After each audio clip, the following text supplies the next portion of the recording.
That's correct. Thank you, Corla, for the opportunity to speak on Budget 2023, and I'm sharing my time with Ministers English and Cleary. This is my third budget as Tánaiste and Minister for Enterprise, Trade and Employment. In these 3 years, we've experienced many ups and downs, from Brexit to COVID restrictions to soaring inflation. We do live in interesting times. We've not always got things right, but we have always sought to protect lives and livelihoods as best we could and protect jobs and businesses. We understand that the cost of living is rising. It's more expensive to do the weekly shop, to fill your car or pay your utility bills. So Budget 2023 is a cost of living budget designed to help you and your family with measures for the most vulnerable and the squeezed middle. In this budget, we're putting more money back in your pocket by cutting income tax, increasing pensions and increasing welfare payments for families, people with disabilities and carers, among others. Helping you and your family with the cost of living in areas like childcare, public transport and the cost of putting a child through school, or saving up for your first home. Backing business by helping companies to meet the cost of their energy bills this winter. Helping with the cost of going to college by both cutting fees, raising the student grant and making it available to more people. Building safer and stronger communities by providing more resources to the Gardaí and the Defence Forces who protect us. Ensuring the best start for every child with major investments in childcare and early education. And putting €2 billion aside this year and €4 billion next year in a reserve fund to protect Ireland from unexpected future shocks. Understandably, businesses around the country are very worried heading into the winter. The cost of energy and doing business is rising, interest rates are going up, and consumer confidence is waning. Irish businesses can rely on us to back them and to protect jobs to ensure a strong economy. So in this budget, we're announcing 5 new measures for businesses to help with energy costs. The first of these is the Temporary Business Energy Support Scheme, or TBES, providing qualifying businesses with relief of 40% of the increase in their electricity or gas bills, up to a maximum of €10,000 per month per business unit. This will help small businesses the most, but also many medium and larger ones.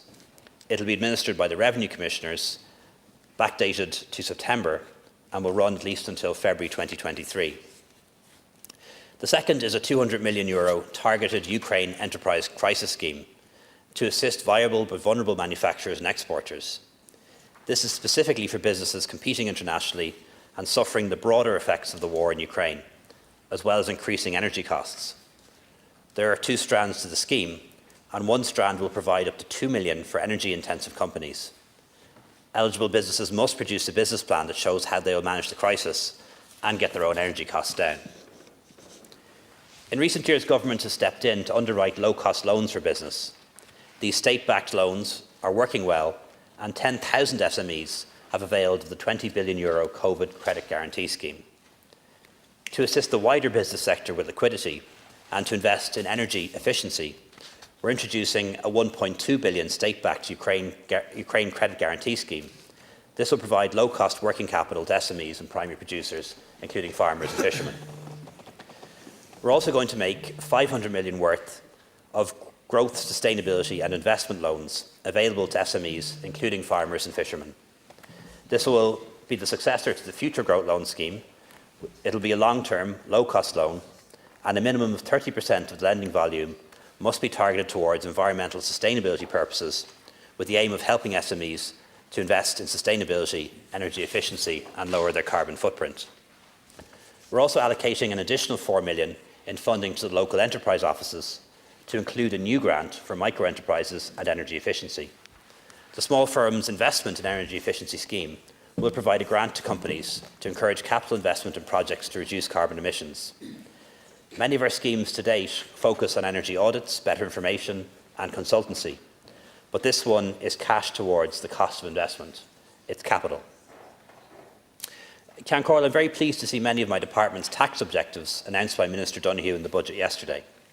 These will help promote entrepreneurship, innovation and job creation, as well as helping to reduce the cost of living. On top of the 5 energy measures that I mentioned, there are 10 further actions making up a 15-point plan for business. There's substantial income tax cuts, so you can earn up to €40,000 or €80,000 for a 2-income couple before having to pay any of your income at the higher rate. This will increase take-home pay and help with consumer confidence and demand, and is a good basis for the government to build on in future budgets. Improvements to the research and development tax credit, so smaller companies can get cash more quickly. A 4-year extension to the knowledge development box to encourage companies to develop IP in Ireland. Several improvements to the Keep Share Option programme to help companies reward and hold on to staff. An extension of the SARP, Special Assignee Relief Programme, to attract more highly skilled jobs to Ireland. The extension of Section 481 film relief to 2028 in order to stimulate the creation of Indigenous films in this state and other forms of production as well. The doubling of the small benefit exemption so that employers can give up to 1,000 in vouchers or gifts to employees each year. A 50% reduction in excise on special exemption orders helping businesses in the nighttime economy, an excise relief scheme for small cider and perry producers, as well as improvement to the microbrewery relief to assist our Indigenous drinks industry, and a VAT reduction for newspapers and news periodicals, including digital editions, from 9% to 0 rated. Turning to my own department's vote, Budget 2023 increased our gross allocation to €940 million, representing a €36 million increase.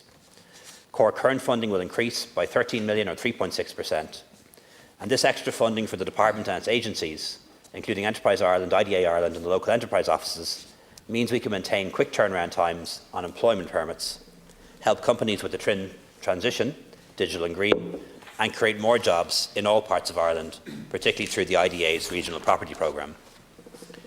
Core capital funding of €514 million represents an increase of 4% or €20 million on our 2022 allocation. The capital programmes funded by my department have been crucial to the success of our agencies in maintaining and indeed growing our enterprise base and creating record numbers of new jobs.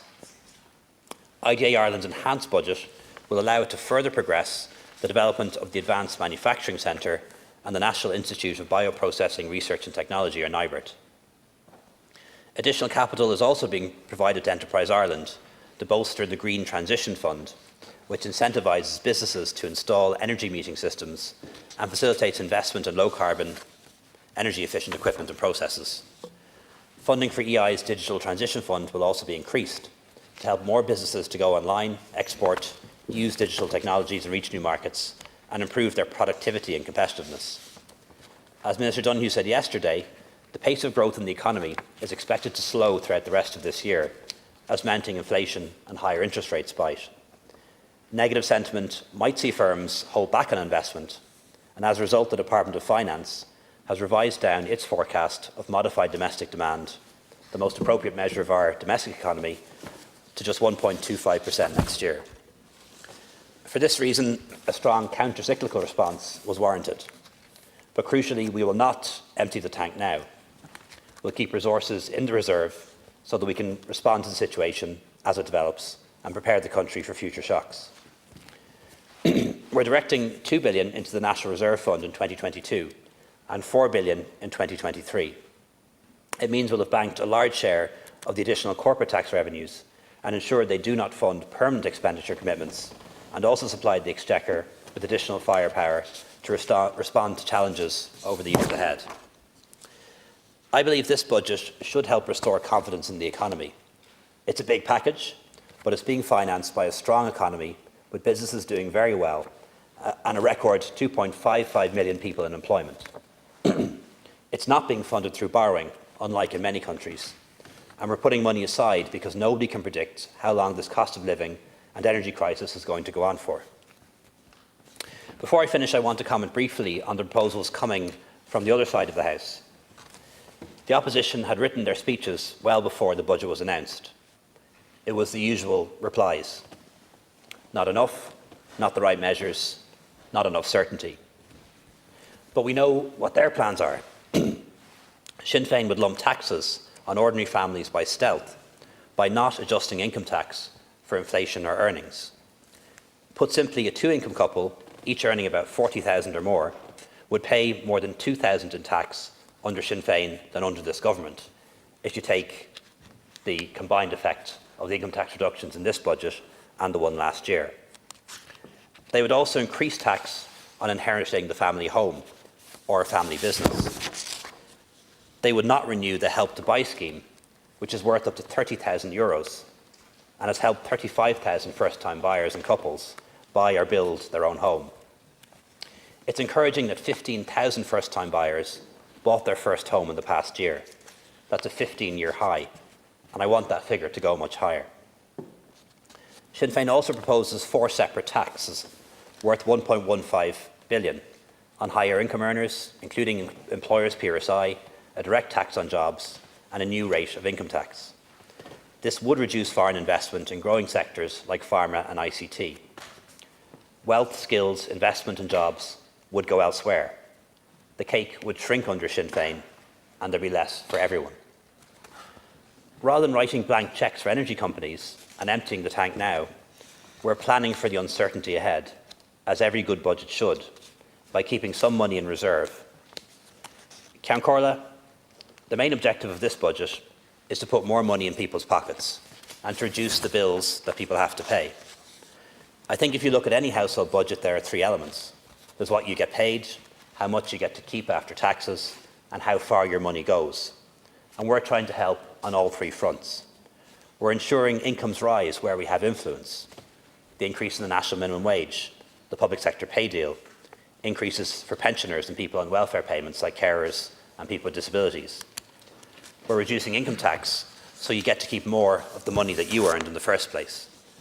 We're making your money go further by helping with some of the costs of living, like reducing the cost of childcare, healthcare, or the cost of putting a child through school or college. Long before this inflation crisis, many of these costs were too high in Ireland and out of kilter with European norms. This is now an opportunity to change that, and these actions should be seen as part of a comprehensive anti-inflation strategy. These aren't one-off measures, they are recurring. Reducing the cost of childcare and extending early education will have wider benefits beyond improving household budgets for young families. It'll improve the labour market, making more people able to enter the workforce. It'll advance equality for women. It's a pro-family measure in what was a very pro-family budget, and it will improve education outcomes for children, because childcare isn't just about caring for a child, it's early education too. These measures will help now, but they'll also help in the long term. Ceann Comhairle, I believe this budget strikes the right balance between helping people in the short term and also preparing us for an uncertain future. I commend the budget to the House. Thank you very much.